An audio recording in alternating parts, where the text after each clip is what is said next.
Hello. अभी दिल्ली में election season आ गया है। दिल्ली में चुनाव होने वाले हैं अगले कुछ दिनों में। चुनाव का जो एक मुद्दा होना चाहिए वो यार पॉल्यूशन होना चाहिए। अभी ठीक है, ये ठंडी का मौसम है, पॉल्यूशन के साथ साथ फॉग भी है, कुहासा भी है, लेकिन मेरे पीछे आप बिल्डिंग्स देखो, मैं इतने इसके करीब हूँ, नज़दीक हूँ, फिर भी आपको ये अच्छे से नहीं दिख रहा होगा। Even I can't see this no for my naked eyes, इतना पास होने के बावजूद भी। तो ये पॉल्यूशन भी है और फॉग भी है। इसको यार पूरे देश की तो चाहिए, पूरे देश के शहरों की नहीं, कम से कम दिल्ली एनसीआर के इलाके को यार साफ़ रखा करो, उसके हवा को साफ़ रखा करो। Okay, that's why I think personally, because this is the main point of the voting election. ये मुद्दा एक अच्छा इंपॉर्टेंट मुद्दा होना चाहिए। दिल्ली के वोटर्स को इस पर उठाना चाहिए और पूछना चाहिए इसके बारे में। बहरहाल ये सब तो चलते रहेंगे हर साल, वही दिवाली के बाद पॉल्यूशन, फॉग, ठंडी, तो ये होते रहेगा। चलो मुद्दे पे आते हैं यार। दिल्ली में 70 सीटों पे उम्मीदवारों को कैसे चुन रही है BJP. Now let's talk about the BJP, my favourite party. Delhi चुनाव को लेकर राष्ट्रीय राजधानी नेशनल कैपिटल में सियासी पारा चढ़ने लगा है। आपने सभी सीटों पर उम्मीदवारों का नाम घोषित कर रही है। ऐसे में बीजेपी भी दिल्ली की सभी 70 विधानसभा सीटों पर उम्मीदवारों के नाम फाइनल करने में जुटी है। इसे लेकर गुरुवार शाम राज्य चुनाव समिति के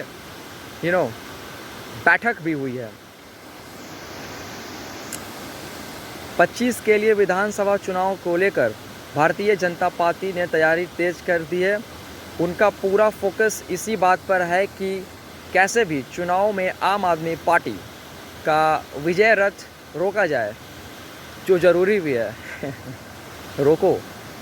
इसके लिए दिल्ली बीजेपी नेतृत्व लगातार बैठक में जुटा रही है। इसकी योजना राष्ट्रीय राजधानी की सभी 70 सीटों पर उम्मीदवारों के नाम फाइनल करने पर है। भले ही आम आदमी पार्टी ने सभी सीटों पर उम्मीदवारों के नाम का ऐलान ऑलरेडी कर दिया है, इसके बावजूद जिसके बीजेपी जल्दीबाजी के मूड में नहीं है, उन्होंने हर एक सीट पर उम्मीदवारों का नाम फाइनल करने के लिए खास रणनीति तैयार की रखी है। नाउ क्या हुआ, कोई बात नहीं। हर सीट पर 2 से 3 कैंडिडेट के नाम तय किए गए हैं। बीजेपी सूत्रों के मुताबिक दिल्ली के सभी विधानसभा सीटों के लिए 2 से 3 संभावित कैंडिडेट्स के नाम शॉर्टलिस्ट किए गए हैं। ये फैसला पार्टी के कार्यकर्ता से रायशुमारी के बाद डिस्कशन के बाद ली गई हैं। कई सर्वे के आधार पर लिया गया है, जिसके बीच बीजेपी राज्य चुनाव समिति की बैठक हुई, जिसमें चुने गए कैंडिडेट्स पर विचार विमर्श हुआ। हालांकि बीजेपी की फाइनल लिस्ट केंद्रीय चुनाव समिति की बैठक के बाद की जा रही है।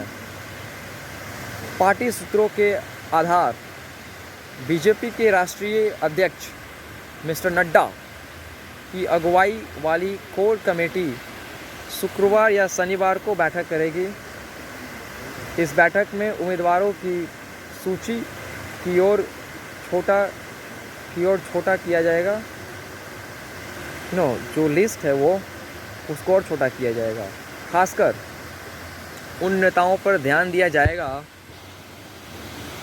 जिसने हाल ही में दूसरी पार्टियों से बीजेपी में शामिल हुए हैं। अंतिम फैसला प्रधानमंत्री की अध्यक्षता वाली केंद्रीय चुनाव समिति लेगी। यह बैठक इसी हफ्ते के आखिरी में होने की उम्मीद है। नाउ बीजेपी की दिल्ली यूनिट को अपने राष्ट्रीय नेतृत्व से भी कुछ स्पष्टीकरण का इंतजार है। दिल्ली में आम आदमी पार्टी की मुख्यमंत्री महिला सम्मान योजना का मुकाबला करने के लिए बीजेपी योजना लाना चाहती है। इस योजना को दिल्ली चुनाव के घोषणा पत्र में शामिल करने पर विचार चल रहा है। उम्मीद है कि उम्मीदवारों की पहली लिस्ट के साथ ही इस पर भी फैसला आएगा।